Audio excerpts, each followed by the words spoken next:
Smurfing is arguably Valorant's biggest problem. This is why it's good that I smurf. I'm actually single-handedly defeating the smurfing problem in Valorant by destroying the other smurfs. But instead of complaining about it like everyone does on the Valorant subreddit, why don't you try and beat it? See, because what you need is a change. Not necessarily just getting better at the game, but a change in mentality.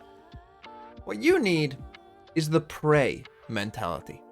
But before we get into that, there is another way you can get better at this game as well.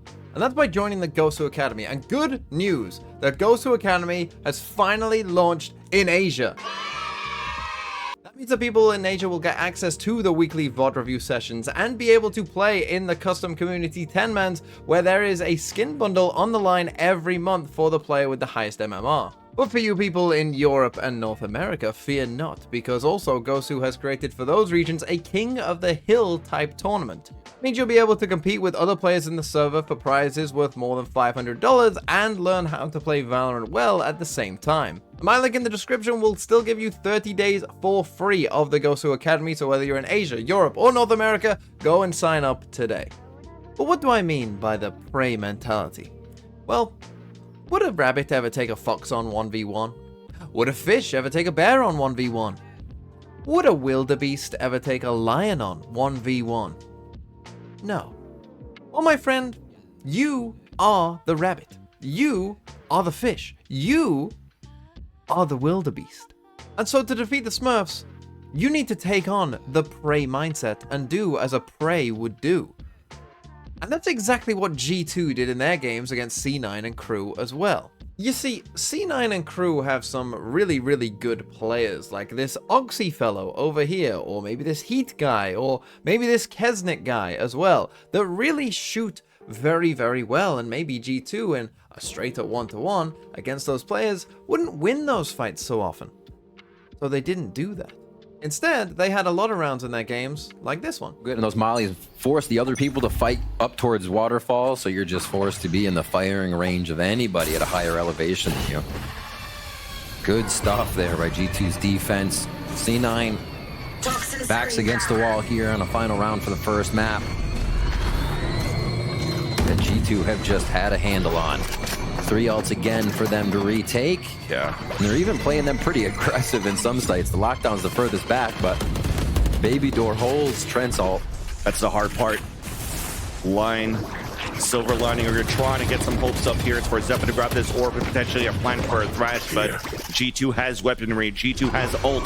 C9 only has a stare, and nicely done. Looks like G2, they want to bring the fight now to Cloud9. Look at the bodies drop now for C9. Sliders Moose is trying to see the round for his team. 2 kills to his name, but Jonah B! So this round is a really nice execution there by G2 at the end, but let's take a look at what they're actually doing here, right? Because you'll notice that they aren't being super aggressive. We aren't taking any 1v1s, right? We're playing as a team here, right? We're not doing anything crazy. We're not doing anything, ludicrous on our own. We're trying to fight with our utility. We throw a Fade Horn, we come together, right? We throw a Boombot out. We're just checking, right? We're just seeing. We're just fighting as a team. We're together. We're never alone here, right? A prey is never alone. You never want to be separated from the pack as the prey. And so when Cloud9 start making some noise here out towards A, take a look at what's going on, because we're, as the prey, starting to group up together, because there is safety in numbers, and there's also safety in omen flashes and fade ults like this, because when you go for this as G2, you're fighting as a team, you're fighting as the numbers, and that means that players like Oxy or whoever else can't just isolate 1v1s and win those fights. Instead, you do it as a team. Yes, G2 adopted the prey mindset, and it really did help them win and get to Shanghai and qualify. Because if we take a look at this round, for instance, as well, the overtime round of Ascent, let's take a look at it, right? So here we go. We're starting on defense side again here with the Omen one way. Are we contesting this Omen one way? Absolutely not. We're walking away straight away. We are never contesting this, right? And in fact, we're quickly huddling up in our little group here towards short instead, right? Okay, we've heard them. They're grabbing an ult orb on A here. They've sent a sky flash out. Are we maybe taking some space elsewhere on the map? Are we, trying to contest somewhere else? No, Absolutely not. We are playing passive everywhere on the map, and normally this would be a problem, but the thing is, teams like Cloud9 and Crew, as we'll get to, they eventually will show themselves of where they are going, right? They will tell you eventually as to what is happening and what's going on, because as we're about to see, they're going to do a big exec where they pretty much use all of their utility. We aren't there to get hit by any of it, right? They use almost everything. Both nanos, both snake bites, omen flash, skydog. It's all in there. We've used nothing. Right, we haven't used any of our utility, so now we're ready to group up and come for this retake where we've got a ton of utility and you've got none. They're ready to retake this site. Early Paranoia comes out here from the garden, flashes out to counter out from Zeppa, as there's a stalemate for now. Zeppa now out of util, denied here by the knife being thrown. Just trying to run that clock down as his teammates unfortunately are falling down towards the A main. Double L setup at the same time. Moose trying to fight back towards the tree. There's that smoke. The double drop. It might be it right here. Vanity. Moose left alone. Stuck onto the spike. Halfway through. Picked off and G2 with the pick. And it worked against Cloud9. And then they came into the next game against Crew, a very similar team, to qualify for Shanghai.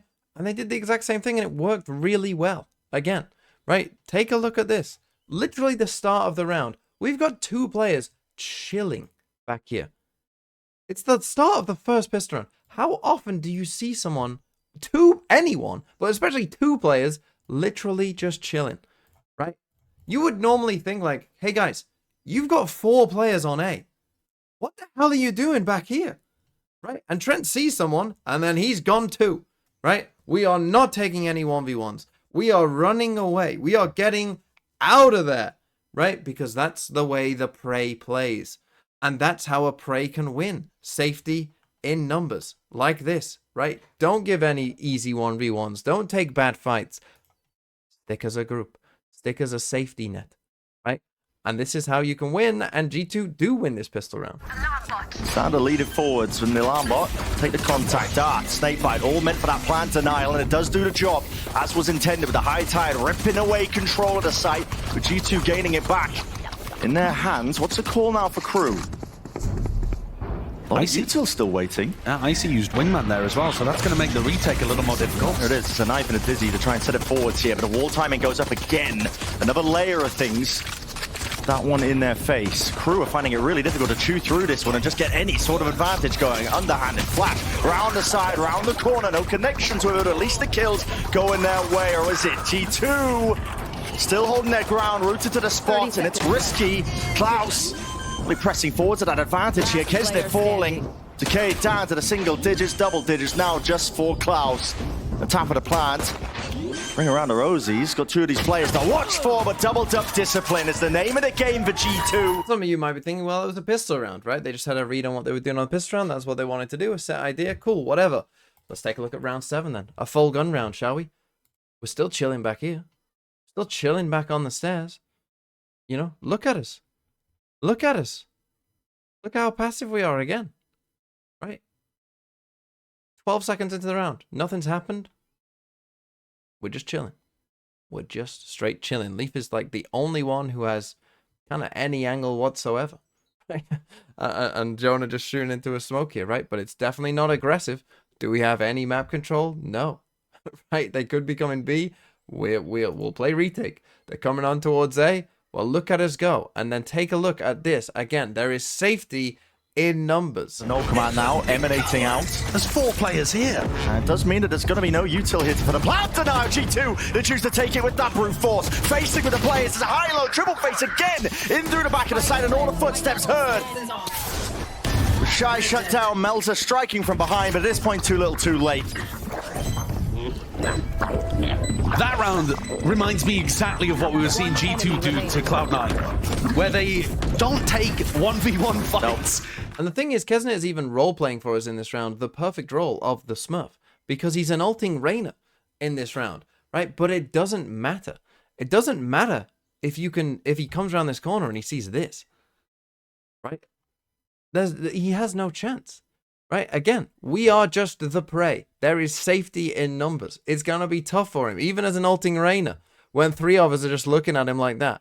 Right, this is how you beat the Smurfs. And it's crazy to see in a pro game where normally, you know, there's a lot of bravado, there's a lot of self-confidence in pro games. But G2, they recognized that this was an easy win condition. And it was an easy win condition, and it got them to Shanghai. And then one last example for you against Crew as well. The discipline levels, even against an eco, it's the same thing. Let's take a look at this one. We're going to throw a KO knife and an omen one way here again. We're going to fake as if, you know, maybe we are a bit of a predator, but we're not, we're prey, right? So we know that we're prey and we instantly back out. Do we have an aggressive setup anywhere on B? No, absolutely not, right? We're chilling, we're passive. We're just going to wait, okay? So that's what we're doing. Again, we're prey, we're tucked in together. Everyone, you know, is playing together. We've got the alarm bot to play off here for Jonah P as well, right? So we're good here, right? We're playing as prey, even against an eco, right? We're definitely not giving them anything in this round. And you'll just see in a minute when they come in here towards short, again, we've got 2 people inside this smoke. And again, Crew will tell us where they are going, right? This omen flash confirms to us, okay, probably going to be an A here, right? But just take a look as we dip and dive in and out of the smoke as prey, just going in and out, in and out. And the predator is confused. The predator doesn't know which one to go for, right? They're clawing at multiple, and eventually the prey overwhelms. A lot of noise. A lot of noise. Giving Icy the perfect cue. Kesnet, what are you doing, son? Trying to defend this one, but dominating the smoke. Doubled up side by side. G2 in complete control of this one. Nothing gets by them, especially when Leaf is on the prowl, on the hunt. Spike planted. Planting for the money One there as enemy Klaus remaining. blinded up. Just gotta think about the next round coming up. No chances in this one. So that's how you be a Smurf. Play like a prey. Safety in numbers. You don't need to contest these kind of intermediate areas, right? Where normally you might contest these areas. You don't need to against Smurfs. Because that's what they want. That's what they want you to do. Don't give them that. Play like a prey.